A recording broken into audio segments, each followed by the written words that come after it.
Hey guys, welcome back to Nature's Cadence Farm.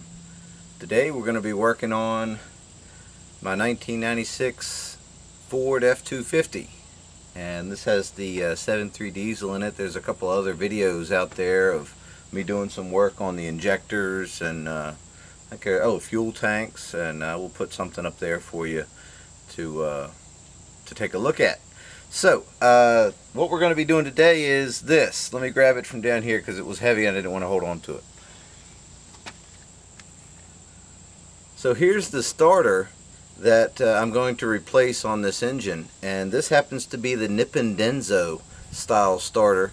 And if you look here, it's got the actual motor up here, and it looks like it goes through some type of gear reduction system here, and then it has these connections, this little flag terminal. You can see that the sun is crazy bright today, and then this for the battery.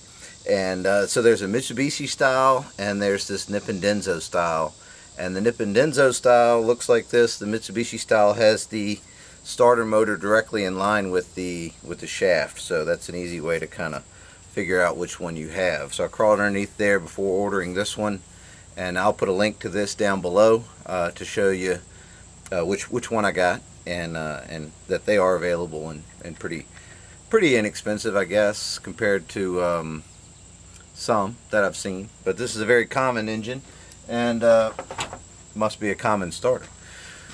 So that's about it. I'm gonna get underneath of here and over here and then underneath of here and show you how to get this thing going.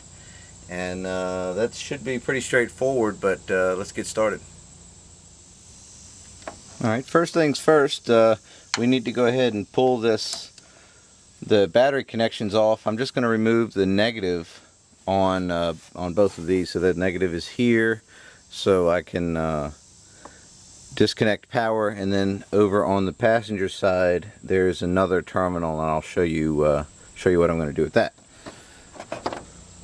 So to facilitate ease access of the battery there, I'm going to go ahead and remove this little intake for the air filter, and that is a 5/16 socket or an 8mm, and we're just going to loosen that up real quick. I could probably get to that other bolt without taking this off, but so you can see everything, that's what we're going to do. I'm going to put that right back in its little hole there just in case, or just so I don't knock it off. So we have a 1/2 inch deep well here on my 3/8 ratchet, and let's see if we can get on that bolt right there and get that loose for you. Okay, looks like it's loosening up pretty good. So there's one battery. We'll just set that to the side, and that is the negative terminal. Let's move over here to the passenger side battery and pop that one off. Alright, so again it looks like we have a half inch nut. Oh, look, and that other bolt's spinning on me. I gotta go get a backup on there. Alright, let's go ahead and see if we can get this one out. So I'm gonna put a wrench on the head of that right there, and the socket on this side. There we go. Get that loosened up, and let's go ahead and pop that off. Okay, so now we are totally disconnected. I've got the both negative terminals loose. I like to do that because if you touch the ratchet up against the frame while it's connected, it's no big deal. And with the two positives connected and the negatives not connected, there's still no energy or voltage down by the starter where that big cable connects. So let's get underneath the truck now, and we're going to try to get the starter out of there. Here's the starter underneath of the truck. You can see the oil pan and transmission back there, and here's a positive cable that goes to the battery, and then that's the signal wire for the solenoid to engage there to drive the starter. And you can see the design of this matches the starter I got. It's the Nippondenso style, because like I said, the Mitsubishi style had the starter motor down here where this would be, so I kind of figured that out. But we got a few bolts to get out of here. Looks like there's 3 to remove. There's one behind, behind there quite a bit on the back side. It's going to be really hard for me to video, but then we've got this one and this one here. And let me see if I can get in there and figure out what we need to do to get those out.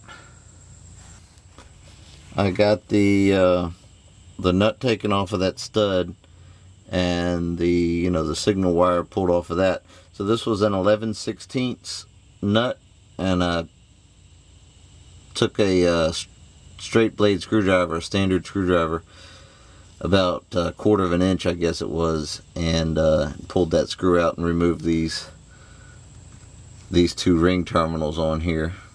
So there's that one and that one. So they they went on there like that. So, and then I also went back behind here, and there's a 5/8 head bolt just like these 2 right here that I removed, and now I'm going to take these 2 out and see if I can get it to come on out.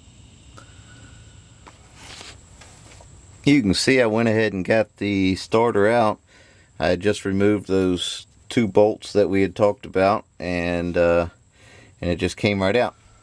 So when I was sliding the starter back into the hole there, I noticed the orientation of the motor and solenoid and everything were not the same as the old one, but no big deal, it does fit. And thankfully the end of this starter doesn't have any directional type shroud like a Chevrolet would have or something like that, and so it fits in there and does fine. I just need to hook up all the electrical connections before I shove it up in there, because they'll be kind of tucked away a little bit, which is fine. So I got it resting kind of precariously right here for now, which it's safe, but I'm just gonna get the 11/16 back on that nut right there and get that hooked up, and then go ahead and get that little wire onto that terminal right back there. So I'll go ahead and do that, and I'll show you what it looks like when I get done. I'm going to get these, I'm just going to double check everything and make sure everything's good and tight, and then I'll meet you on the top side of the engine and we'll give it a try.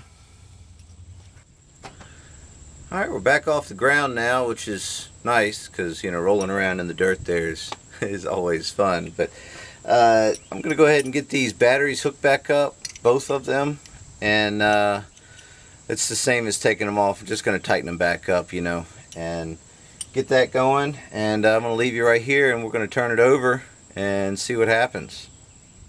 Alright, I got everything buttoned up here, got the batteries hooked back up, I got the intake little snout there on the air filter. I'm going to jump inside and turn this thing over and see what happens.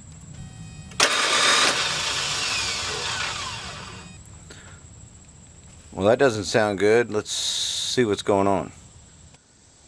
Alright, what I ended up doing was removing that spacer plate in there. I didn't realize that the throw of the gear coming out was, well, the whole design was shorter than the original one. I guess the original one had that spacer in there because it was longer, and it ended up needed to be spaced out to get the drive gear in line with the flywheel. So I took the spacer plate out and ended up finding some shorter bolts. That's all I really needed. Everything was fine. Other than that, bolted it all up. Now let's give it a shot and see what it sounds like.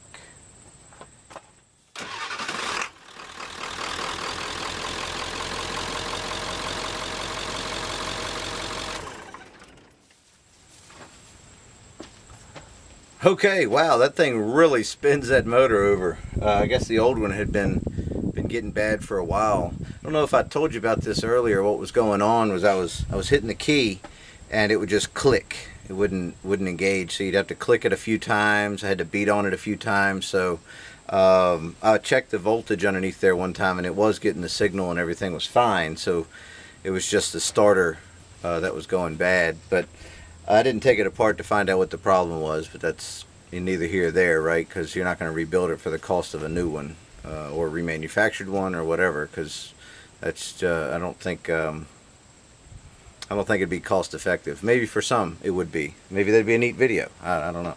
But either way, that's about it for me, guys. Truck's running again. I'm happy about that. Back together, ready to ride. Got to put my tools away, and that's it. So thanks for watching, and we'll see you next time.